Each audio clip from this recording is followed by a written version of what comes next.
मैं तक्सल में आपका स्वागत है। आशा करता हूं कि आप सभी मस्त होंगे और अपनी पढ़ाई शानदार एवं बेहतरीन ढंग से करते होंगे। चलिए दोस्तों, क्लास 9 चैप्टर नंबर 14 क्षेत्र मिति एक्सरसाइज 14.1 का 13 नंबर सवाल की ओर चलते हैं। दोस्तों, बिल्कुल शानदार सवाल है। कह रहा है कि एक समकोण त्रिभुज का परिमाप 12 सेंटीमीटर है। एक समकोण त्रिभुज है और उसका परिमाप जो है 12 सेंटीमीटर है। अब कह रहा है कि इसका कर्ण 5 सेंटीमीटर लंबी है, तो त्रिभुज की दोनों भुजाएं का क्षेत्रफल ज्ञात करें, प्राप्त परिणाम का जांच करें हीरो सूत्र से। यानी इसका क्षेत्रफल भी निकालने के लिए कर रहा है। तो हम क्या करते हैं कि एक समकोण त्रिभुज बनाते हैं। एक समकोण त्रिभुज बना लीजिए जिसका कर्ण, इसको ए मान लीजिए, इसको बी मान लीजिए, इसको सी मान लीजिए। ये समकोण त्रिभुज है, इसकी कर्ण 5 सेंटीमीटर दिया है। हाँ, अब देखो हम मानेंगे, माना कि त्रिभुज ए बी, माना कि समकोण त्रिभुज एबीसी है जिसकी भुजाएं कर्ण 5 सेंटीमीटर है। आए हम मान लीजिए, माना कि समकोण त्रिभुज एबीसी है जिसका कर्ण कौन सी एसी है, एसी बराबर 5 सेंटीमीटर है। तो हम क्या करेंगे, बीसी बराबर क्या मान लेंगे, बीसी बराबर एक्स मान लेते हैं तथा बीसी बराबर एक्स, इसको हम क्या मान लिए, एक्स मान लिए। तो हम क्या करेंगे, अब पाइथागोरस प्रमेय से लगाएंगे समकोण त्रिभुज एबीसी में। तो पहले परिमाप दिया है तो तीनों भुजाओं का योग होता है। एक बार लिख लीजिए, A B plus B C plus A C बराबर कितना दिया है, 12। कितना दिया है, 12 दिया है। ए बी का मान हमें प्राप्त नहीं है, बी सी को एक्स माने हैं, ए सी आपका 5 दिया है। अब बराबर ये हो गया आपका 12। कितना आ गया, 12। अब इसको हम क्या करेंगे, इधर कर लेंगे, ए बी बराबर प्लस एक्स बराबर 12 माइनस 5। तो ए बी बराबर प्लस में लिखिए इसको, बराबर ये घर जाएगा तो कितना हो जाएगा, 7। अब निकालिए ए बी बराबर 7 माइनस एक्स, इसको ये कितना आएगा, 7 माइनस ए बी का मान निकलेगा मेरा। ए बी हम कितना लिखेंगे, इसको 7 माइनस एक्स लिखेंगे। अब क्या करेंगे, समकोण त्रिभुज में पाइथागोरस प्रमेय लगाएंगे, क्योंकि बड़ी भुजा के वर्ग के बराबर दोनों छोटी भुजा के वर्ग के योग के बराबर होता है। तो हम क्या करेंगे, त्रिभुज ए बी सी में यहां तक लिख लेंगे। लिखने के बाद हम करेंगे क्या, ए सी बराबर, देखो ए सी बराबर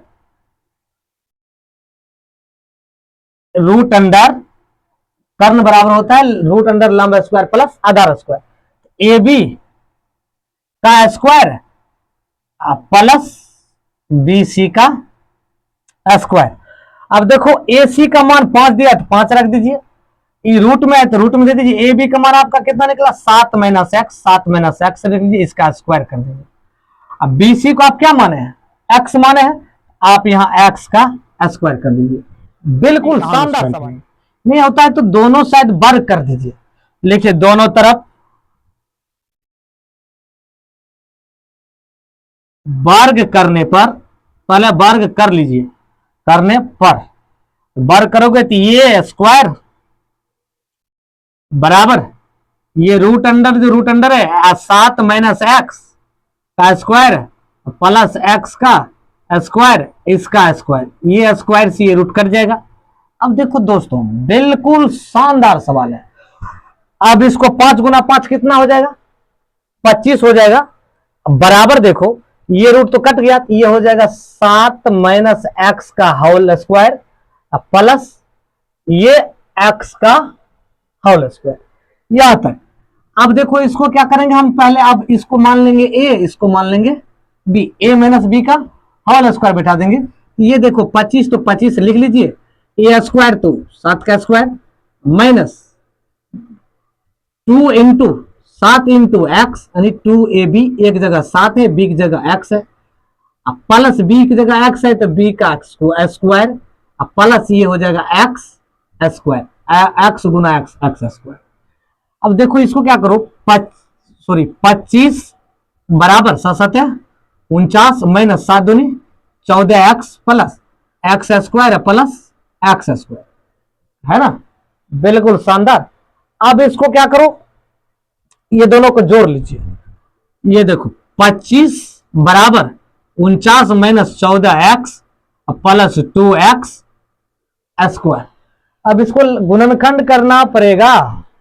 अब इसको क्या करो, इसको इस साइड कर लीजिए, या तो उधरे रहने दीजिए, इसको उधर कर लीजिए, इसको सीधा करके हम लिख लेते हैं 25 बराबर 2x स्क्वायर माइनस 14x, ये प्लस में तो प्लस हम लिखे भाई, अब प्लस 49, ये इसको उधर कर लो 2x square minus 14x plus 49, ये जाएगा इधर तो माइनस में, बराबर में आ जाएगा 0, ये 25 होगा दोस्तों।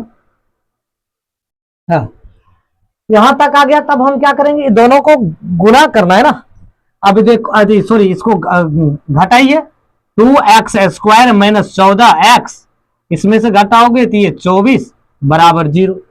अब 2 कॉमन आ जाएगा ना, 2 कॉमन, दोनों में 2 कॉमन ले लीजिए, 2 कॉमन लोगे तो ये x square minus 7x plus 12 दूनी 24 बराबर 0, ये x square minus 7x plus 12 बराबर 0, ये इतना आया। अब हम इसको क्या करेंगे, गुणनखंड कर लेंगे। गुणनखंड करेंगे, इसको इसमें गुना कीजिए 12,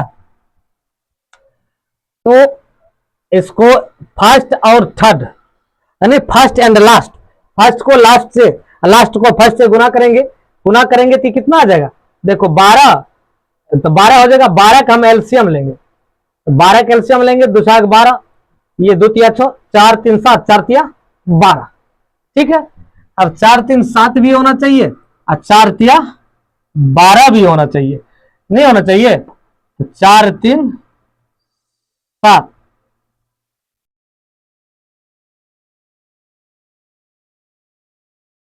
4 3 7 हो जाएगा। अब 4 3 7 तो 4 तिया 12, तो 12 भी करना है, 12 भी पुराना है और माइनस 7 भी पुराना है। अब देखो इसमें हम क्या करना है, x square minus 4x minus 3x plus 12 बराबर 0। अब इसमें x कॉमन ले लीजिए, x minus 4 minus 3 into x minus 4। अब यहां से आप लिख लीजिए, इसको लिख लोगे, दोनों सेम आ गया, एगो हो जाएगा x माइनस 3, एगो हो जाएगा x माइनस 4। ये जब यहां आ गया, अब हम क्या करेंगे, x का मान हमें प्राप्त करना है। x का मान लिख लीजिए, जब से माइनस, जब x माइनस 3 बराबर 0 तो x बराबर 3, ये लिख लीजिए x माइनस 4 बराबर 0 तो x बराबर 4। यहां तक यदि आप लिख लेते हो, तब आप चलते हैं क्या करेंगे, हीरो के सूत्र से निकालेंगे, सूत्र से। तो हीरो त्रिभुज का क्षेत्रफल, त्रिभुज ए बी सी का क्षेत्रफल बराबर, अब देखो त्रिभुज का एबीसी का क्षेत्रफल क्या करोगे, क्या करना है, सबसे पहले हम क्या करते हैं, इसका जो निकालते हैं सब भुजा का एस निकालते हैं, एस निकालेंगे तो ए प्लस बी प्लस सी, एगो का मान आ गया 3, एगो का 4, एगो का 5 दिया हुआ है ना, कर्ण 5 दिया हुआ, ये इसको घटाओगे तो ये 4 हो जाएगा, ये 3 हो जाएगा, ये आपका कितना निकला 4, ये आपका कितना निकला 3, ये 3 हो गया, ये इसमें से 3 घटाओगे 4 हो जाएगा, संभव।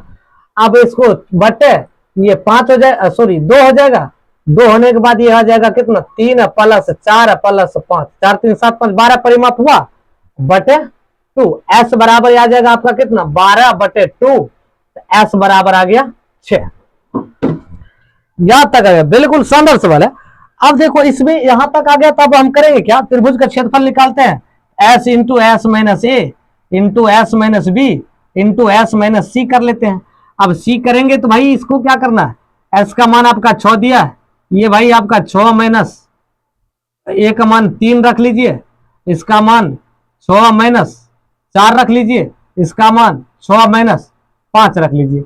अब ये जो आया ना, ये 6 गुना ये 3 गुना ये 2 गुना 1। अब देखो 3 दूनी 6, 6 36, ये कितना आ गया 36 आ गया दोस्तों गुणा करने के बाद। 36 का वर्गमूल कितना होता है 6। तो त्रिभुज का क्षेत्रफल कितना आया 6 सेंटीमीटर आंसर दोस्तों, यही आपका आंसर होगा। 13 और 14 सेम सवाल था, 14 आप लोग बना लीजिएगा सेम पे, 14 और 13 सेम सवाल था। 15 की ओर चलते दोस्तों, बिल्कुल आसान सवाल है और 13 14 सेम था, इसलिए 14 को छोड़ दिए हैं। आप लोग बनाइएगा, प्रयास कीजिए।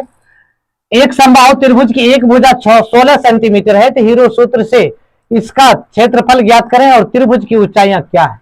कहता है एक समबाहु त्रिभुज है, एक समबाहु त्रिभुज बना लीजिए, एक समबाहु त्रिभुज बनाइए। इसको आप ए मान लीजिए, इसको बी मान लीजिए, एक सी मान लीजिए। अब कहता है इसकी प्रत्येक भुजा ना, ये भी 16, ये भी 16, ये भी 16 टोटल। अब कहता है भाई त्रिभुज का क्षेत्रफल निकालोगे, जब तक इसमें लंब नहीं डालेंगे, समकोण त्रिभुज नहीं निकालेंगे, तब तक ये क्षेत्रफल निकलने वाला नहीं है। तो हम इसमें क्या करेंगे, एक लंब डाल लेते हैं, इसको हम आप डी मान लेते हैं। जब ये 16 पूरा 16 है, जब 16 है तो ये हो जाएगा 8, ये हो जाएगा 8। हमें ज्ञात करना है त्रिभुज का क्षेत्रफल और ऊंचाइयां ज्ञात करना है ना। तो पहले हम क्या करेंगे, त्रिभुज का क्षेत्रफल निकाल लेंगे, तब ऊंचाई, त्रिभुज का क्षेत्रफल तो 16 भुजा दिया है तो निकल ही जाएगा। उसके बाद हम क्या करेंगे, जो त्रिभुज की ऊंचाई है तो निकलेगा, जब तक ये लंब नहीं डालेंगे तब तक ये त्रिभुज का ऊंचाई तो निकलेगा ही नहीं। इसलिए हम क्या करेंगे, त्रिभुज का पहले क्षेत्रफल निकाल लेते हैं। त्रिभुज का क्षेत्रफल निकल जाएगा तो बिल्कुल है कि आपका काम बन जाएगा। अब यहां मान लीजिए, माना कि एबीसी समबाहु त्रिभुज है, माना कि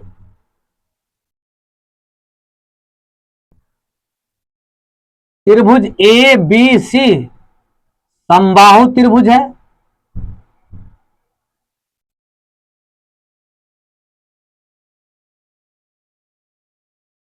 जिसकी प्रत्येक भुजा कितना है 16 सेंटीमीटर, जिसकी प्रत्येक भुजा 16 सेंटीमीटर है। अब तो जानबे करते हैं बीसी पर ओडी लंब है, तो यहां लिख दीजिए बीसी पर ओ एडी क्या है लंब है। अब इस तरह से हम दर्शा सकते हैं। तो अब हम अर्ध परिमिति निकाल लेते हैं। अर्ध परिमिति बराबर क्या होता है, ए प्लस बी या प्लस सी बटे 2। सब 16 का 16 है, इसका भी 16, ये भी 16 बटे 2। अब बराबर हो गया 16 थी 48 बटे 2, ये कट गया, ये आ गया आपका 24। अर्ध परिमिति कितना आ गया 24 आ गया। अब त्रिभुज का क्षेत्रफल हीरो सूत्र से लगा दीजिए। तो त्रिभुज का क्षेत्रफल, त्रिभुज ए बी सी का क्षेत्रफल बराबर हीरो सूत्र से, तो फॉर्मूला आता है हीरो सूत्र से क्या, S into S minus A into S minus B into S minus C. अब देखो हमको भुजा प्राप्त है, सबका सब 16 है, 24 एस निकला, एस इंटू 24 माइनस 16, फिर इसमें रखेंगे 24 माइनस 16, फिर रखेंगे इसमें एस का मान 24 है, सी का मान भी 16 है। तीनों भुजा समान है तो 16 16 16 सब में। अब इसमें क्या करना है, इसको ऐसे कर लीजिए, ये 24 तो 24, ये 16 8 24, ये 8 24, ये 8 24 तीनों का। अब देखिए, अब इसको क्या करो, आप इसको गुणनखंड कर लीजिए, 8 गुना 3 गुना 8 गुना 8 गुना 8। देखो एगो 8 एगो 8 एगो 8 दो 8 है तो एगो 8 बाहर आ जाएगा, दो 8 है तो फिर एगो 8 बाहर आ जाएगा। ये रूट इसका जोड़ा नहीं लगाती है, चल जाएगा रूट में। 8 गुना 8 कितना हो जाएगा, 8 8 64 √3 सेंटीमीटर स्क्वायर। ये आपका त्रिभुज का क्षेत्रफल निकला दोस्तों, ठीक है। अब त्रिभुज निकालेंगे। अब देखो अब क्या करना है हमको, एक चीज और ध्यान दीजिए। अब त्रिभुज ए डी बी का क्षेत्रफल निकालना है। त्रिभुज ए बी डी का क्षेत्रफल आधार गुना समकोण त्रिभुज में क्या होता है, आधार गुना हाफ गुना आधार गुना ऊंचाई। अब लिखिए त्रिभुज ए डी बी का क्षेत्रफल बराबर क्या होता है, हाफ गुना आधार, आधार गुना ऊंचाई। हाफ गुना आधार गुना ऊंचाई, तो हाफ लिख लीजिए। आधार ये 8 है तो 8 लिख दीजिए। एडी प्राप्त नहीं है तो एडी को लिख दीजिए।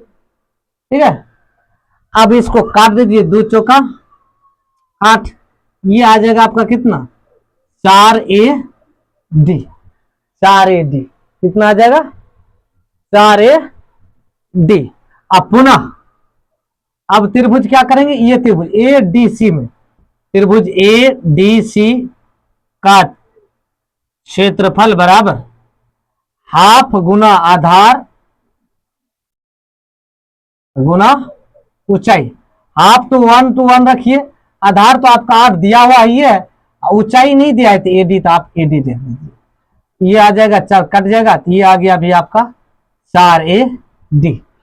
अब क्या करना है, त्रिभुज का क्षेत्रफल हमें प्राप्त है, तो अब लिखिए त्रिभुज का क्षेत्रफल, त्रिभुज ABC का क्षेत्रफल बराबर, ये दोनों त्रिभुज का क्षेत्रफल, यानी त्रिभुज ADB का क्षेत्रफल, ADB का क्षेत्रफल है प्लस त्रिभुज ADC का क्षेत्रफल। अब इसका कितना आया 64√3 क्षेत्रफल आया। इसका जो है आपका निकला 4AD प्लस इसका भी आया 4AD। अब AD कॉमन ले लीजिए, 64√3 बराबर AD कॉमन ले लेगा, ये आ जाएगा कितना 4 प्लस 4 आ जाएगा।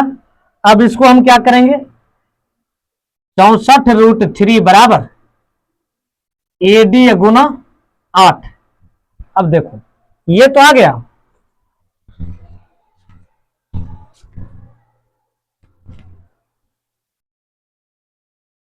अब देखो ये तो आ गया। अब हम क्या करेंगे, ये जो गुना में इधर ले जाइए तो भाग में, AD बराबर क्या रखोगे, AD बराबर रखोगे तो ये गुना जाएगा भाग में, तो 64√3 बटे 8, 8 64, AD बराबर 8√3 सेंटीमीटर। इसका ऊंचाई कितना निकला 8√3। यही दोस्तों आपका आंसर होगा। आशा करते हैं कि आप लोग अच्छी तरह समझ गए होंगे। यदि फेसबुक देख रहे हैं तो फॉलो कर लीजिए, यूट्यूब देख रहे हैं चैनल को सब्सक्राइब कर लीजिए, बेल आइकन को दबा दीजिए दोस्तों, लाइक और शेयर करना मत भूलिए दोस्तों, फटाफट लाइक और शेयर कर दीजिए। Thank you.